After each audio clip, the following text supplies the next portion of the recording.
Queridos irmãos, que a paz, o amor do Cristo se faça conosco hoje e sempre. Para quem está acessando o nosso canal agora, meu nome é Mônica Oliveira, eu sou trabalhadora voluntária do Núcleo Espírita Alta de Souza, que fica em Recife, Pernambuco, no bairro do Ipicep.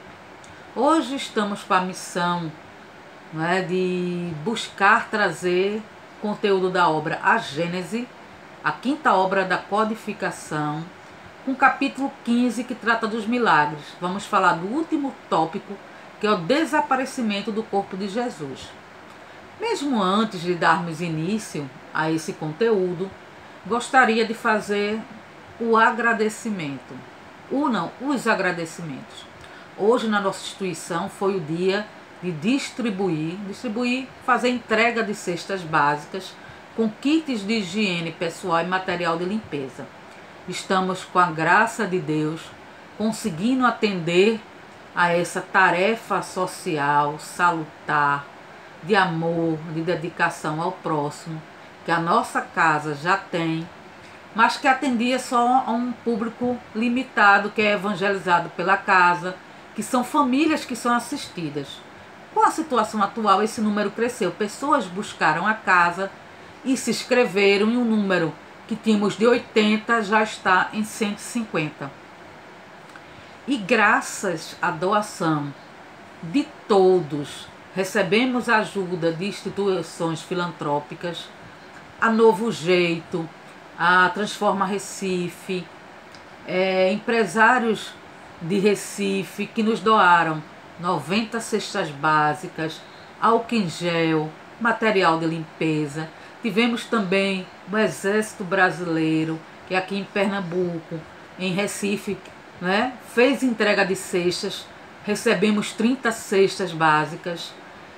Também ao projeto da CUFA, que fez o trabalho de doação de máscaras e kits de higiene pessoal, junto com a Prefeitura da cidade do Recife.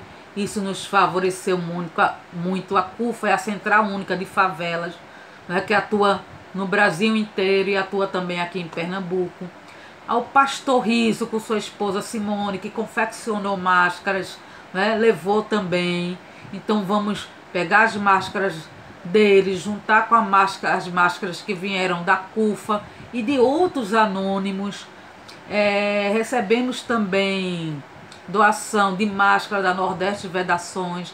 Então foi um conjunto de ação que favoreceu o nosso trabalho social.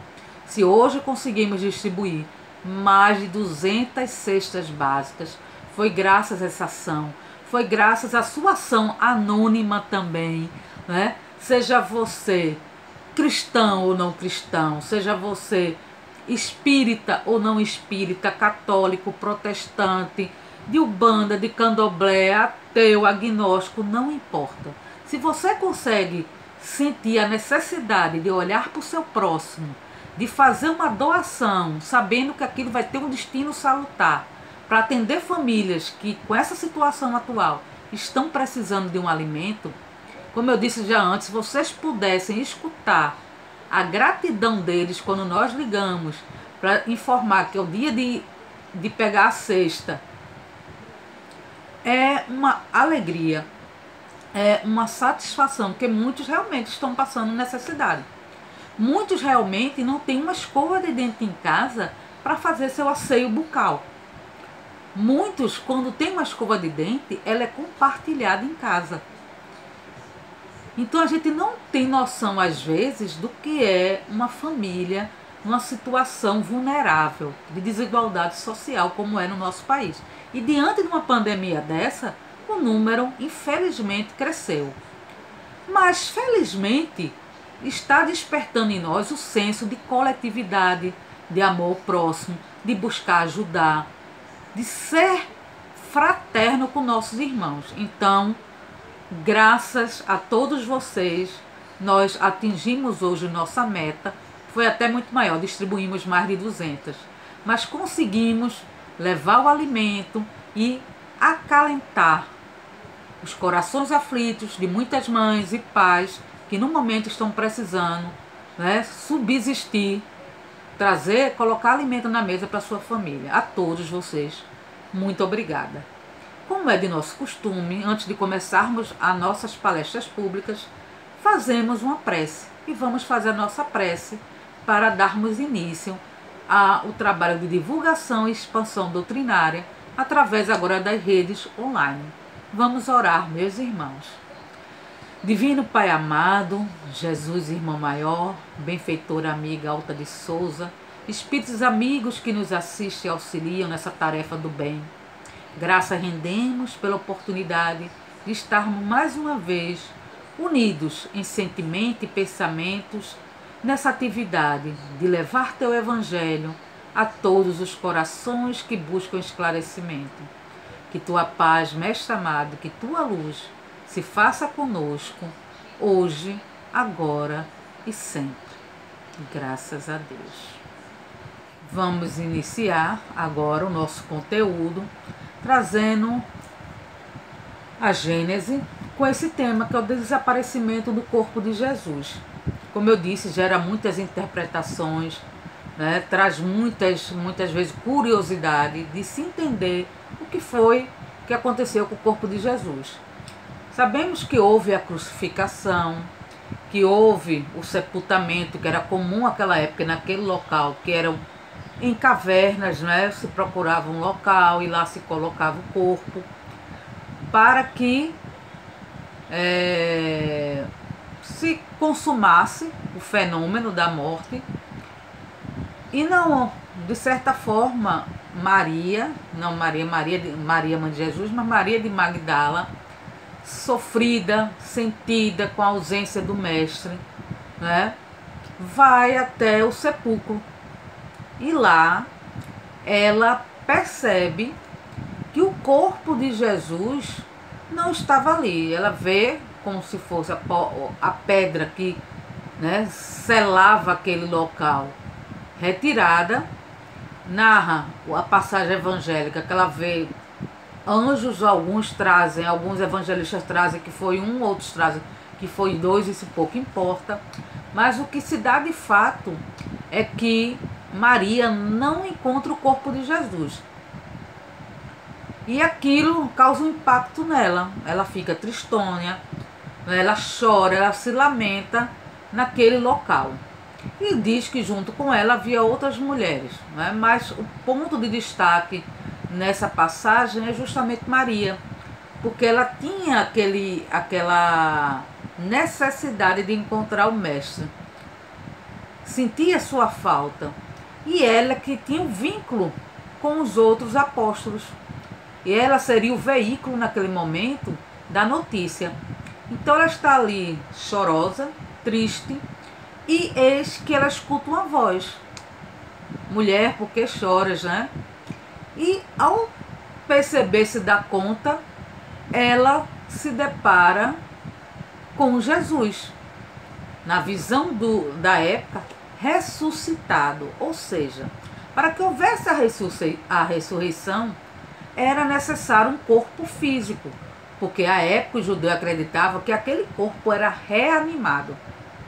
Nós, com conhecimento da ciência, já com conhecimento da doutrina, sabemos que o corpo, depois de findada a sua vida orgânica, ele não mais atua, mesmo que um espírito queira atuar nele, porque há um processo ali necessário que causa a falência de todos os órgãos. Então, Jesus estava ali diante de Maria, se apresenta, e para a doutrina espírita isso não é uma ressurreição, não é um corpo de carne que tomou a vida novamente, mas sim é o corpo espiritual, o chamado perispírito, que através da envergadura moral do Cristo, através da sua condição, né, elevada, se materializa diante de Maria. E o que é a materialização?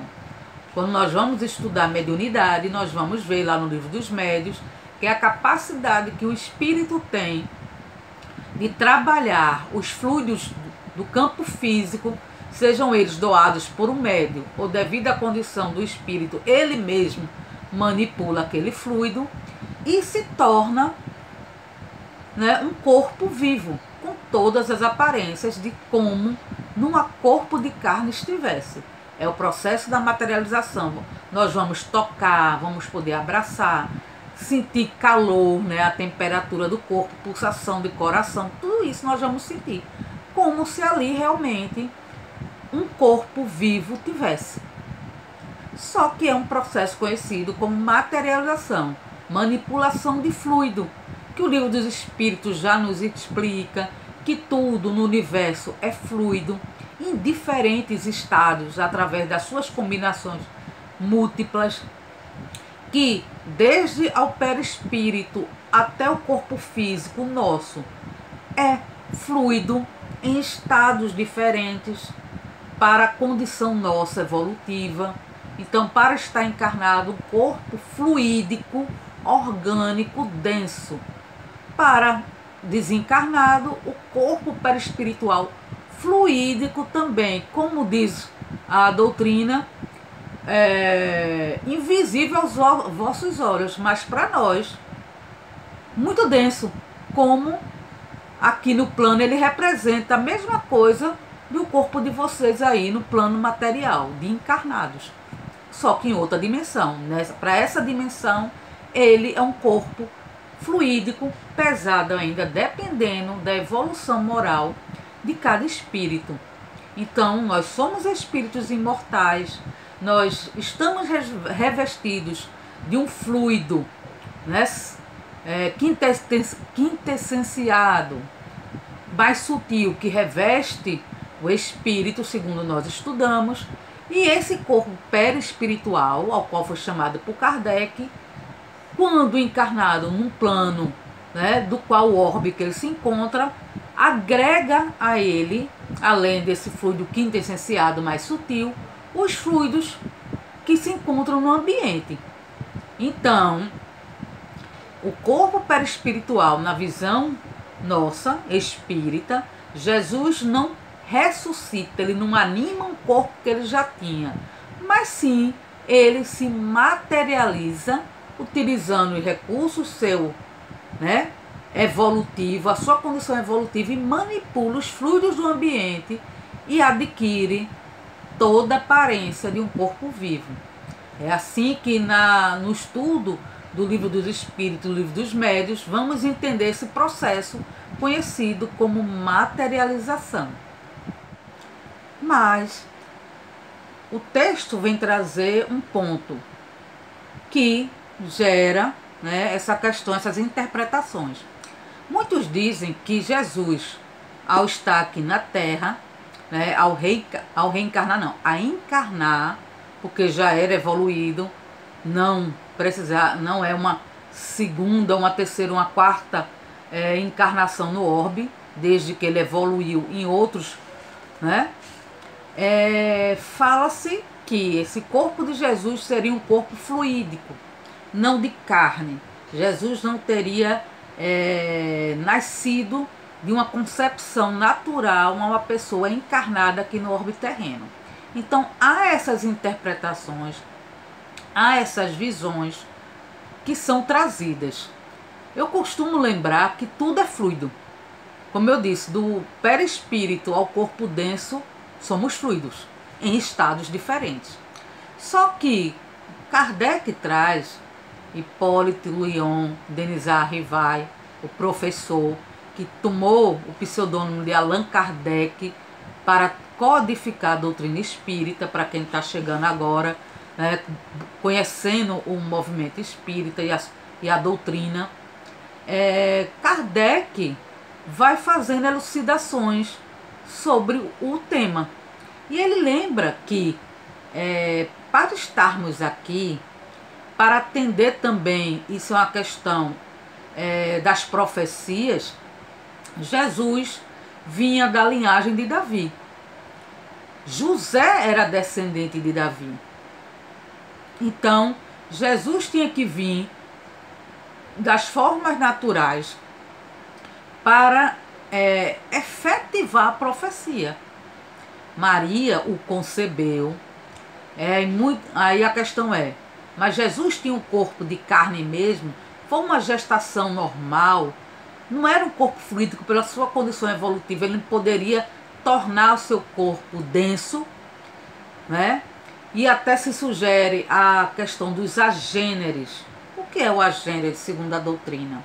É um espírito que consegue, né? Ele não foi gerado, ele não teve um corpo e ele consegue criar esse corpo, consegue modelar um corpo, né? Sem que ele tenha nascido, sem que tenha um corpo realmente de carne. Ele não tem. E não sofreria, se assim o fosse, lembra Kardec, não sofreria a influência do meio. Se ele não tem as condições materiais do orbe, as sensibilidades, as questões orgânicas. Ou seja, se ele fosse ferido na crucificação, ele não sangraria. Porque ele não tem um corpo carnal para sofrer essa impressão. Não é? Então aí eu vou lembrar de um livro bem interessante, que assim, é ditado pela FEB, é de um médico metapsiquista, que acompanhou um rapaz que teve uma visão, ele se desdobrava e ele conseguia, né, interagir com o mundo espiritual e ir até outras pessoas. Nesse caso dessa obra, o Rosário de Coral, excelente, num determinado momento esse jovem encontra um rosário e a partir do encontro com esse rosário que ele acha, ele começa a sonhar com a determinada jovem.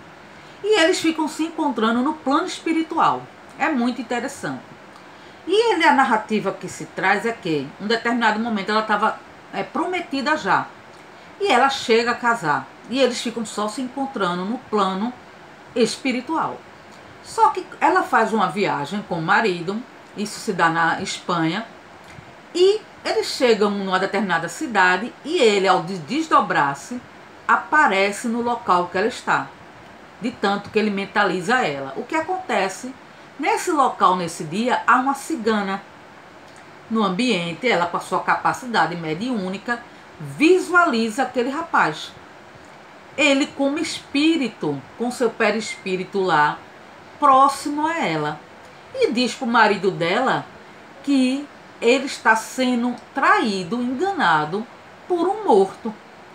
E pede a ele que no dia seguinte volte lá com ela, que ela vai fazer uma magia, vai fazer uma atuação lá, que ele vai desaparecer da vida dela. E o que é que ela faz? Ele vai novamente com ela, o rapaz se apresenta novamente, e ela, como tinha a capacidade da vidência, ela estava vendo. Ela pega um punhal e fere esse rapaz na região do ombro. Ela fere o perispírito dele. Veja como se dá a situação. E daí o impacto vibratório é tão grande que o que acontece? Ele retorna ao corpo de forma abrupta ou abrupta, né? E no local que ele está em casa, o ferimento se abre no corpo físico. Veja a impressão que o perispírito é capaz de dar ao corpo físico e vice-versa. E aparece um sangramento e ele começa a passar mal.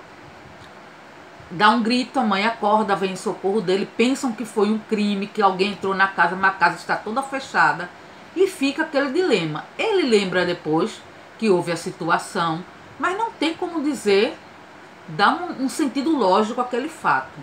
Então, só haveria um sangramento se aquele espírito, com seu perispírito, imprimisse no corpo físico, mesmo ele sendo agredido só na forma perispiritual. Então Jesus, para sangrar, para passar por todo aquele processo, e ele sabia que era necessário, e que atende às leis do orbe, Jesus mais do que ninguém sabe das leis do orbe, das leis que regem os fluidos, a necessidade da densidade. Só que o quê? Ele tinha um corpo orgânico? Tinha. Nasceu de Maria, nasceu, foi gestado, tudo conforme manda o ciclo de vida aqui terreno. Só que pode acontecer o quê? Ele ter uma organização física mais sutil. completamente necessidades de alimentação, de sono, não como nós, mas ele tinha suas necessidades. Então, traz Kardec que o corpo de Jesus era de carne, analisando todos os processos. Mas o que é que faz, o que é que fez com que isso ficasse, esse sumiço, esse desaparecimento, ficasse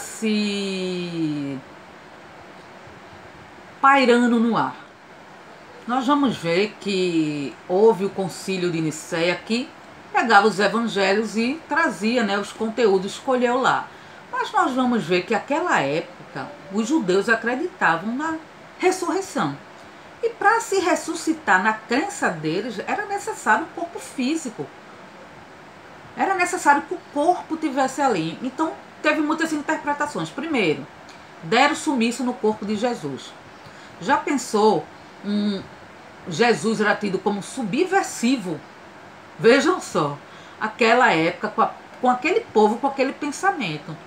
E já pensou um corpo ali de um subversivo que era seguido por muitas pessoas sendo idolatrado, pessoas chegando lá, visitando aquela tumba, adorando alguém que não condizia com o segmento judaico, né, com a visão judaica, seria algo realmente que não ia condizer, ia causar, como eu dizer assim, na visão deles o problema ia continuar. Por quê? Porque o homem partiu, mas deixou ali um monte de seguidores, tem um corpo dele ali e o povo está idolatrando. Então vem o sumiço do corpo de Jesus. Ou, no caso, os próprios judeus haviam recolhido aquele corpo. Aí a gente lembra da situação de Osama Bin Laden. Não comparando a questão moral de Osama com Jesus, de forma alguma. Mas vamos ver o que é que foi feito. Com a morte dele, quando os militares dos Estados Unidos conseguiram prendê-lo, né? Ele era uma pessoa de conduta, nós sabemos, né? Um terrorista, causava danos à sociedade, na visão dele. Ele tinha uma visão distorcida de algo e causava danos. A equipe foi lá, houve, né, a sua desencarnação, ou seja, a sua morte pela ação militar. E o que fizeram? Disseram, jogamos o corpo dele no mar, para que não ficasse um corpo onde aquelas pessoas que o seguiam, adoravam, ficassem lá, né, idolatrando e causasse ainda mais uma admiração, né, na visão deles. Então pode ter acontecido isso com o corpo de Jesus, ele ser tirado dali pelos próprios soldados judeus para evitar isso. No caso do concílio de Nicéia, eles tinham que dar, eles não podiam dizer que o corpo desapareceu. Eles diziam que o corpo tomou vida novamente.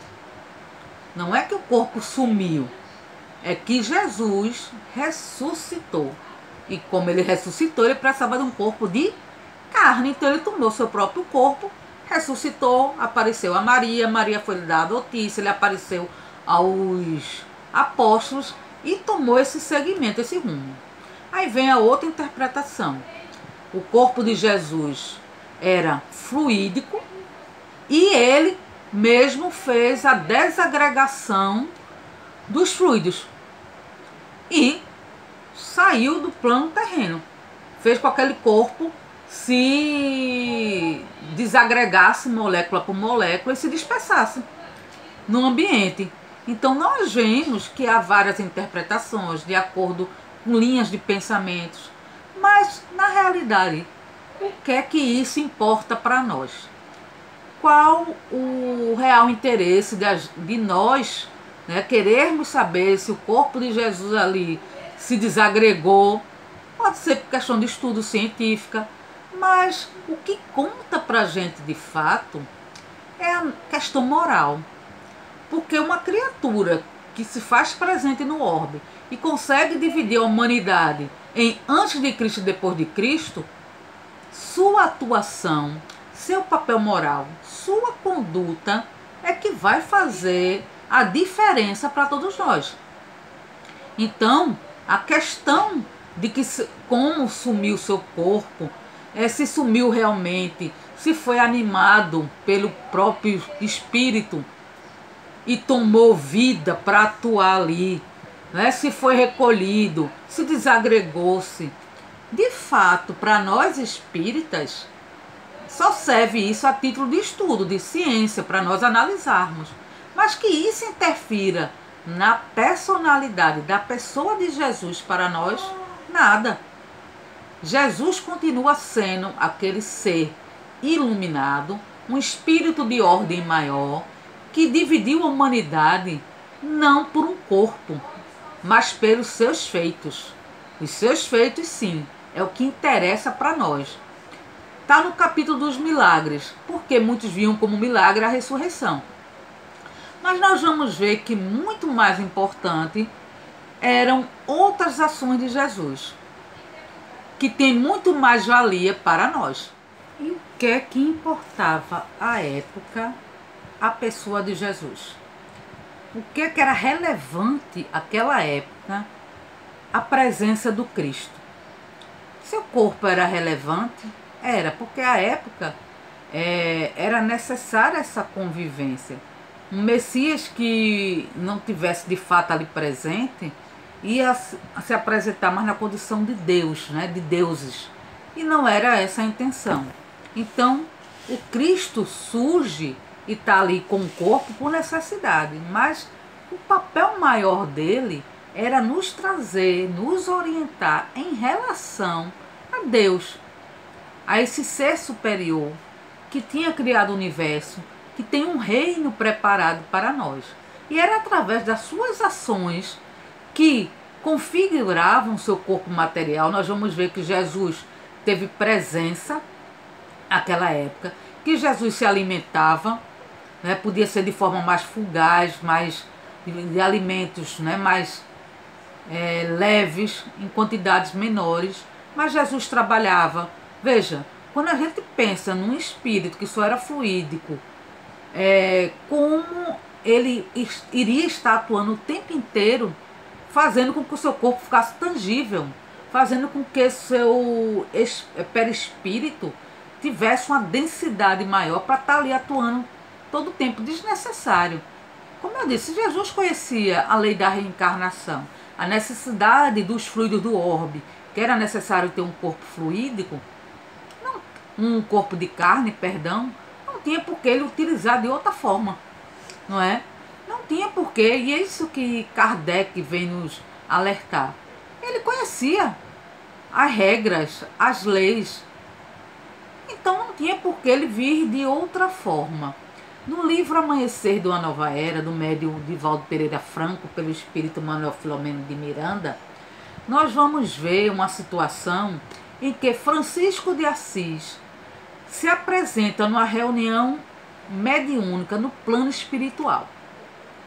Para que Francisco de Assis, que, segundo relata Joana de Anjos, é o espírito de ordem mais elevada depois de Jesus que passou pelo orbe, lembrando que Divaldo nos traz o relato que Francisco de Assis é a reencarnação de João Evangelista, nós vamos vendo o nível, né, espiritual. E aí dessa criatura. E para que Francisco se fizesse presente no ambiente, no plano espiritual, mas como ele sai de outra esfera superior e vai para aquele momento, há toda uma equipe de espíritos elevados que compõem um ambiente, que dão uma qualidade de fluido a ele, para que ele consiga se materializar no ambiente. Então veja todo um procedimento. Então para que Jesus está atuando dessa maneira, se ele tinha forma natural para atuar, atendendo às leis do orbe?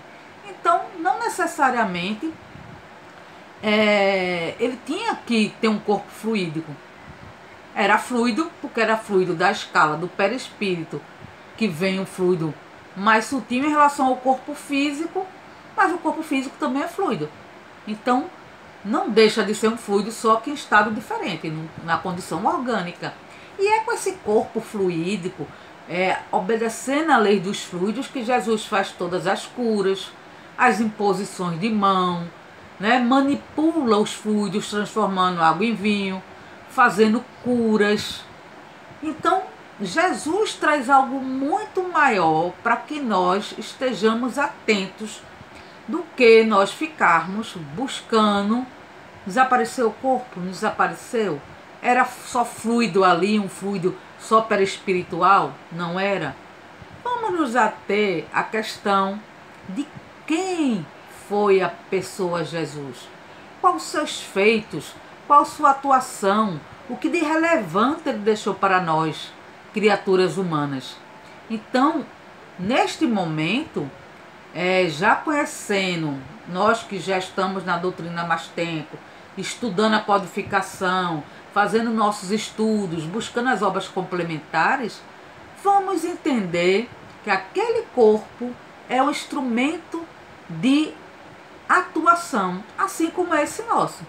Por isso devemos cuidar dele, mantê-lo de forma salutar, saudável, para que possamos, sim, vamos dizer, enquanto aplicadores de passe, ter um corpo saudável, um fluido de boa qualidade, orgânico e psíquico, não é? Psíquico na questão de moral. Então, para quem é aplicador de passe, para quem faz doação de fluido, o corpo é um elemento que auxilia na tarefa. São seus pensamentos, são suas ações morais que fazem com que ele tenha um fluido de melhor qualidade para doar. E a forma como ele atua, né? A perseverança no trabalho, a regularidade, o comprometimento, a busca pela sua transformação. Se eu vou a um médio de reunião mediúnica, como ele utiliza esse veículo físico para ser instrumento de irmãos que precisam ser esclarecidos. Então ele doa também energia, faz troca com aquele irmão que está ali necessitado, que está com fluido numa condição baixa. E aí nós vamos entender a questão, quando Kardec afirma a lei de fluidos, a questão do perispírito. Por quê? O corpo perispiritual, como eu disse, houve aquela ação, né, do livro Rosário de Coral, em que o perispírito foi ferido com um punhal e repercutiu no corpo físico. Quando um espírito se apresenta numa reunião mediúnica, ele diz que está doendo, sentindo dor, que tem um membro decepado, que tem um ferimento. Nós, com esclarecimento, vamos condicionando ele a pensar que ele está saudável. E se ele absorver aquela informação, o membro dele que não tinha vai aparecer, a ferida que tinha vai sarar. Por quê? Porque na realidade, esse processo de sangue, né, de ferimento, é uma questão orgânica. Só que fica impregnado, né, na condição mental, e o espírito se vê com o seu perispírito com aquela mesma condição. Então, nós, enquanto instrumentos mediúnicos, enquanto trabalhadores de reunião mediúnica, de aplicação de passe, nosso corpo é um veículo, é um instrumento salutar para que possamos atuar com esse fluido e auxiliar nossos irmãos. Então, por isso, a necessidade de cuidar, de tratar e deixar ele em condições salutares para que possamos exercer a atividade que nos foi confiada. E exercendo a função que nos foi confiada, vamos nós galgar, né, um processo evolutivo. Vamos buscar aos poucos atendermos a nossa necessidade de espíritos encarnados, nos trabalhando, fazendo ações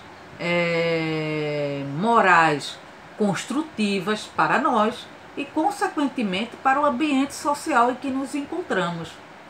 Então, ter um corpo carnal no orbe terreno é necessário a todos nós. Jesus não veio com a necessidade de busca evolutiva. Jesus veio com a necessidade de nos mostrar o porquê de estarmos aqui no corpo físico necessitando evoluir. Então é isso a qual ele nos convida, a entendermos o processo da reencarnação. Quando ele fala a Nicodemos que para evoluir o espírito precisa nascer de novo, e Nicodemos fica ali argumentando com ele está nos falando da importância de ter um corpo. E ali ele está com uma criatura encarnada com corpo físico, que foi ferido, né? Que sofreu dilacerações pelo corpo, que sangrou. Então ele realmente, para a necessidade do orbe, para que houvesse todo aquele processo, ele tinha que ter um corpo de carne. Mas ele vem nos mostrar a necessidade desse corpo ser um instrumento salutar, ser um instrumento de evolução para nós e para todo o contexto social que nos encontramos no orbe em que atuamos. Então que possamos nós buscar entender essa necessidade de cuidarmos, de zelarmos desse corpo que é necessário, que atua no mundo físico, atendendo às leis do mundo físico, seja ele de um espírito da ordem de Jesus elevadíssimo ou nosso ainda, galgando passos de evolução, mas que o corpo é um instrumento salutar para a nossa evolução, para nosso aprendizado, para construirmos uma sociedade melhor através de nossas ações. Então, quando nós utilizamos enquanto trabalhadores mediúnicos, do passe, quando atuamos com essa ferramenta que é o corpo, quando fazemos uma prece e emanamos energia, estamos doando fluidos vitais dessa organização do plano físico, e estamos doando fluidos chamados espirituais, que é uma manipulação psíquica do ambiente, né, de uma esfera em que o espírito atua mais, mas estamos utilizando esse veículo. Então esse veículo é a nossa grande oportunidade de elevação. Possamos entender isso, possamos aproveitar essa encarnação de forma lúcida a buscarmos o reino de Deus que aguarda por todos nós. Então que as bênçãos de Deus, que o amor do nosso Pai Maior se faça conosco e que possamos nesse instante fazer a nossa prece para agradecermos mais uma vez essa oportunidade bendita de refletirmos sobre a doutrina, sobre a questão de nós, espíritos imortais, nessa jornada terrena. Vamos orar. Jesus, irmão maior, Deus Pai de infinita bondade, graça rendemos por essa oportunidade de, unidos a Ti, juntos a Ti, buscarmos compreender um pouco mais do Evangelho de Deus trazido por Ti e buscarmos, através das informações salutares, esclarecer nossas ideias e atuar de forma salutar no ambiente encarnado em que nos encontramos. Que Tua paz, que Tua luz, que Teu amor maior se faça com todos nós, hoje, agora e sempre. Graças a Deus.